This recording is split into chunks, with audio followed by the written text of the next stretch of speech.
We are so much more than our bodies.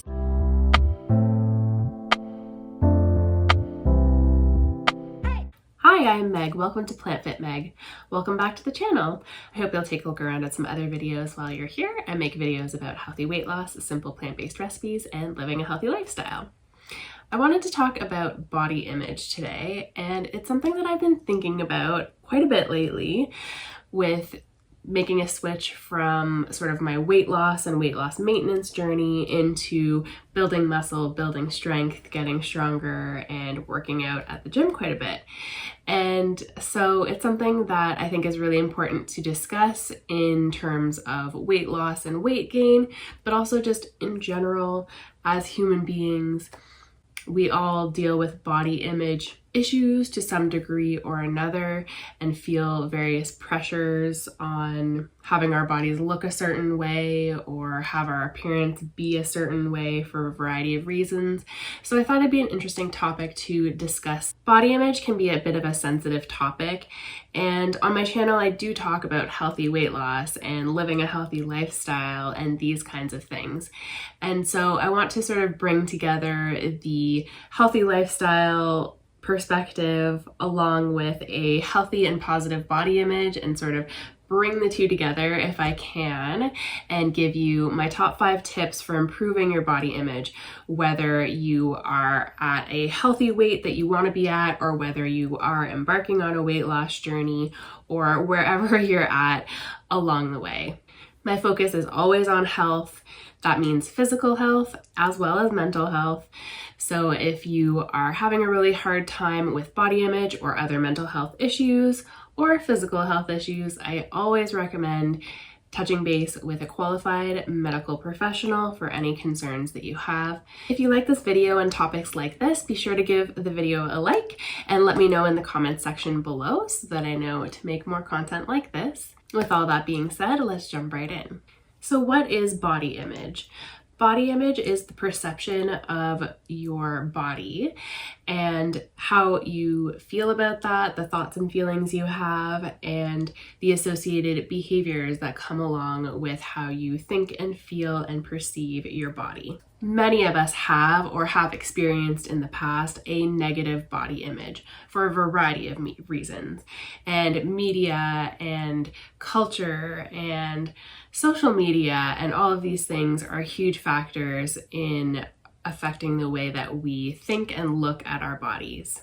One thing to consider in relation to body image is beauty standards, and beauty standards really shift and change over time and also in different places and within different cultures. So I grew up in the 90s and the early 2000s in Canada, so in North America, and in the 90s the beauty standard was very, very slim, the waif or heroin chic, very small, not curvy, and that was sort of the beauty standard. Think models like Kate Moss.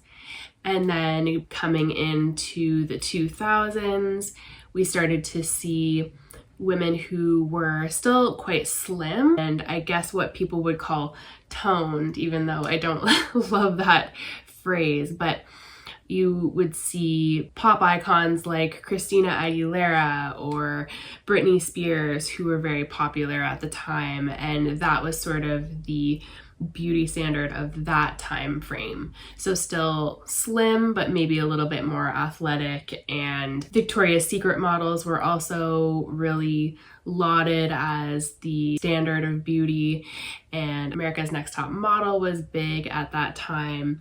And so we had these visions of what beauty was and what we were trying to emulate or trying to achieve ourselves. And then if we fast forward to now, we see more of a curvy shape, still slim, but with a big booty and just a slightly different shape than in previous times. More of the Kim Kardashian style body. So each era of beauty standards tries to reject the beauty standard that came before it. So I will insert a photo here of beauty standards of the ages, and show how they've sort of shifted from a curvy look to a not curvy look, and how that shifts over time, and how that becomes what we see in the media, what we perceive as the most beautiful or the most desirable, and it becomes what women in general are looking to emulate or try to achieve with their own bodies.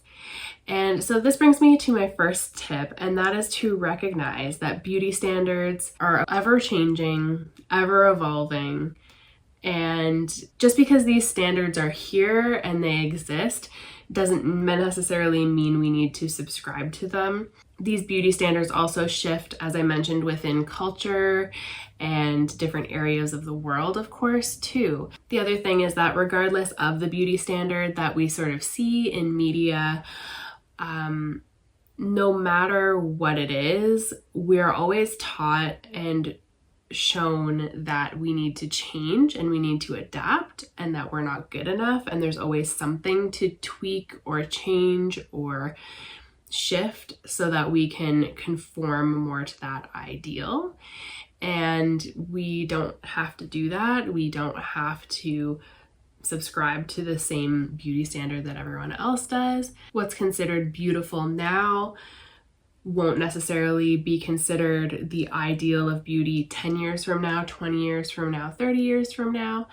So I think finding what is beautiful to you personally and what feels good to you personally is more important.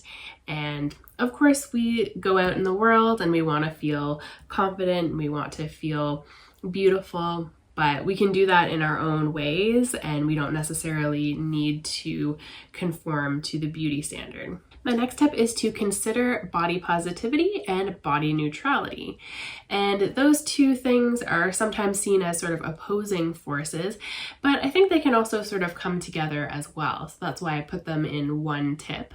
So if you're unfamiliar with these terms, body positivity is the perspective that all people have a right to have a positive body image, regardless of the popular culture or societal ideas of what beauty is.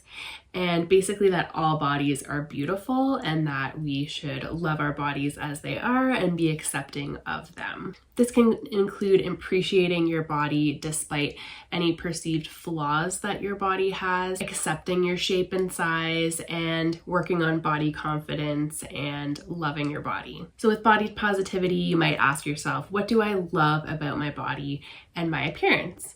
And try to come up with a few different points that you can focus on and that you can feel good about. Body neutrality promotes accepting your body as it is and appreciating your body for what it can do. So it's not so much about the physical appearance of what your body looks like, but more so about what you're capable of and what your body does for you every day and being grateful for that. And so I think if we can sort of bring those two different views together in a way and sort of cultivate both at the same time, that can be really helpful in improving our body image. And it's not to stick our head in the sand and say everything's perfect and everything's wonderful. I think sometimes body positivity gets a bit of a bad rap in that way, and that people are neglecting their health maybe or something like that. But I think it comes down to appreciating and loving yourself where you are. And even if you still want to change something about yourself, that's okay. The point is that you love yourself through it, even if you want to make changes, and questioning why you want to make those changes. And if the change you want to make, for example, is weight loss, is it because you're feeling a societal pressure to lose weight? Is it because of the current beauty standard of the day? Is it peer pressure? Or is it deeper than that? Is it more of, hey, I'm obese and I have health issues and I want to lose weight in an effort to improve my health? I also should point out that just because someone is in a larger body doesn't necessarily mean that they are unhealthy. And likewise, just because someone is in a smaller body does not mean that they are healthy. So being slightly overweight doesn't automatically mean that you're unhealthy. Being thin or slim doesn't automatically equate health. And so if we can kind of shift and flip the script a little bit and reconsider, like, hey, you can't tell someone's healthy habits or unhealthy habits just by looking at them. And you need to sort of get to know the person and the individual behind the appearance and behind the weight or shape or size to know what kind of behaviors they're engaging in. My next tip is to be mindful of the media and mindful of comparison. So in the media, we see lots and lots of beautiful people and people who have been photoshopped and airbrushed and face-tuned and edited in multitudes of different ways, even with makeup or angles or lighting, all of these different things. And so if we can look at media a little bit more critically and take a step back and realize, okay, there are all these other factors going on. That person might not even look like that person because they've been edited so much.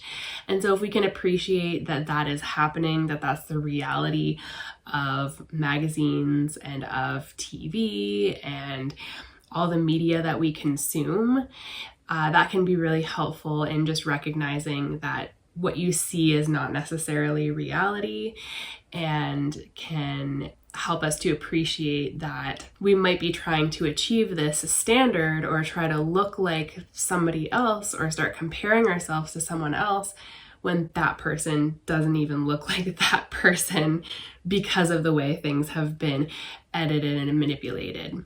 The other thing is to be really conscious of who you follow on social media and being aware of how it makes you feel to read their posts or look at their images or follow them.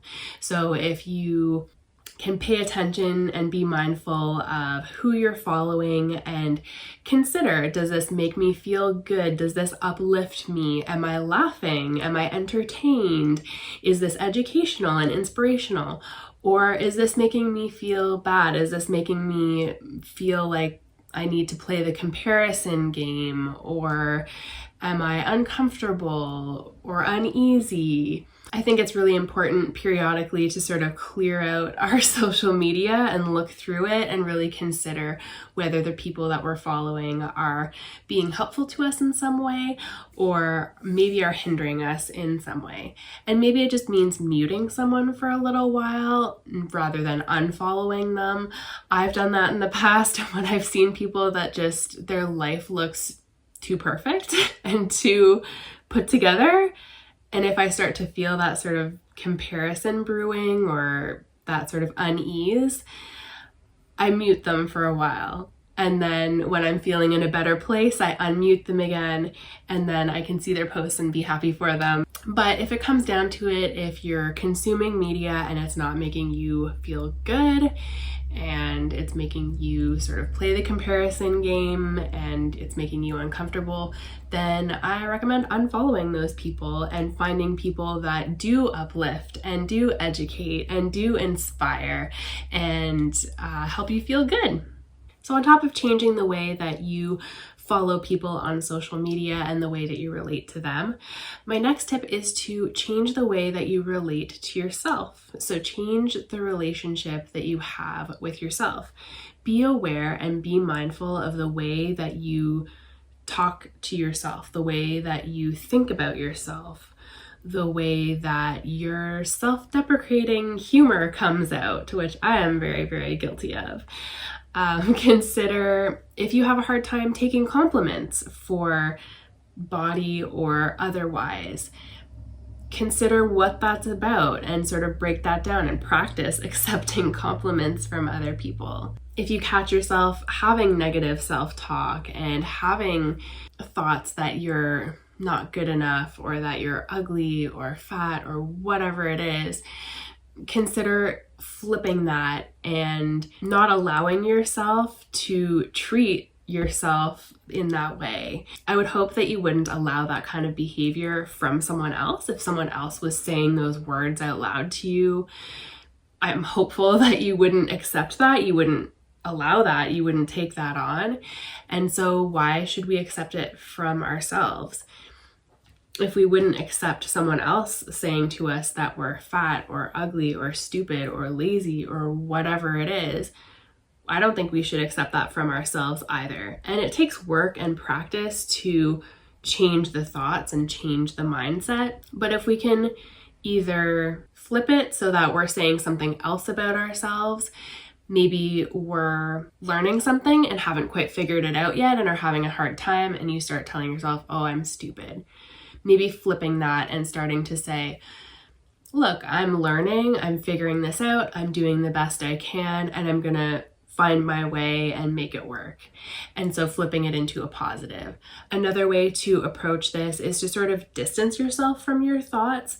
So when a thought comes into your mind that is, I'm dumb or I'm ugly or whatever it is, thinking that's just a thought that I'm having, it's not actually true. So not all the thoughts that we have are accurate or based in reality. They're just thoughts. And so if we can kind of imagine thoughts as something that are just floating down the river and we can sort of watch them come and go, or clouds in the sky, if we can sort of have visual imagery around it, sometimes that can be helpful to kind of let the thought pass and consider it as separate from ourselves. I hope that makes sense, but that can be really helpful in retraining ourselves to look at ourselves in a new way. So moving on from the body positivity and body neutrality concepts that I mentioned a little bit earlier, I think focusing on our self-image is crucially important. So moving past what our body looks like or what our body even can do, but broadening the scope and looking at ourselves as human beings and what we do, who we are, what we bring to the table, what we offer to our families, our friends, our communities, ourselves, and considering that we are so much more than our bodies.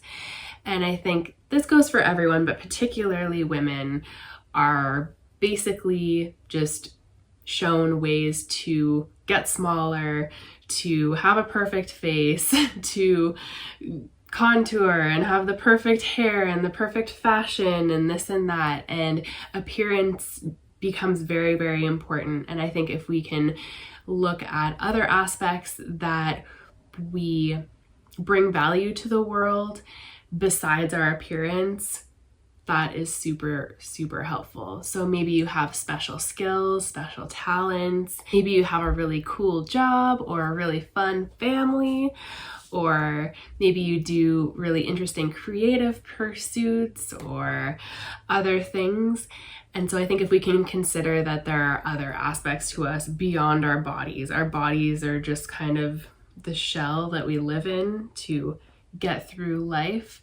And we are so, so much more than just the body that we happen to inhabit. It's like I have all these other things about me that are amazing, and I can list these positive qualities. And if I'm having a hard time listing positive qualities myself, I can ask loved ones to help me make a little list or help describe things that are great about me, and really focus on the good and be grateful for those things, and further enhance and develop different skills or things that you want to work on or things that are important to you. So my bonus tip is to be your authentic self. Be yourself. And it's something that we learn and are taught and are told from a very, very young age. From kindergarten, I can remember, just be yourself. And I think for some of us, it comes easier than others to be our true selves and to be genuine and to be authentic and to not fear being who we are.